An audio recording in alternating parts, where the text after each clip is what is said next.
نحمدہ و نصلی علی رسولہ الکریم اما بعد عن ابی ایوب الانصاری رضی اللہ تعالی عنہ قال قال جاء رجل الى النبی صلی اللہ علیہ وسلم فقال اذنی واوجز فقال اذا قمت فی صلاتک فصلی صلاة مودع ولا تکلم بکلام تعذر منہ غدا واجمل الیاس مما فی ایدی الناس او کما قال علیہ الصلوۃ والسلام۔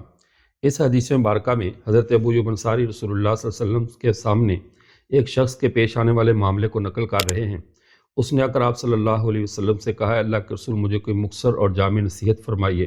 آپ نے فرمایا، جب آپ نماز کے لیے کھڑے ہوں، اذا قمت فی صلاتک، تو نماز ایسی پڑھو جیسے آپ یہ آخری نماز ہے، الوداع ہونے والے ہیں، دنیا و ما فیہا سے لا تعلق ہو کر ہر نماز کو ایسے ادا کیجیے۔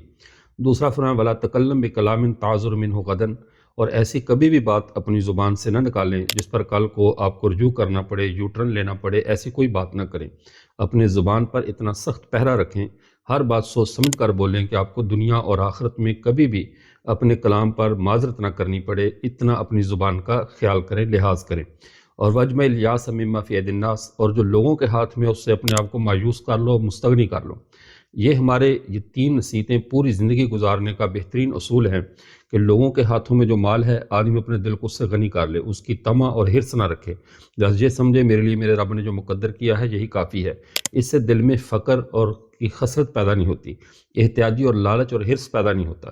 دوسرے نمبر پہ انسان اپنے کلام پہ کنٹرول کرے کہ کوئی بھی ایسی بات نہ کرے کسی کے بارے میں بھی جس پر کل کو دنیا میں یا آخرت میں شرمندگی ہو، اور نماز ہمیشہ آخری نماز سمجھ کر پڑھے۔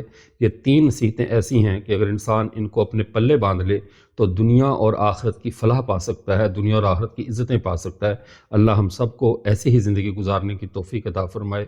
وآخر دعوانا الحمدللہ رب العالمین۔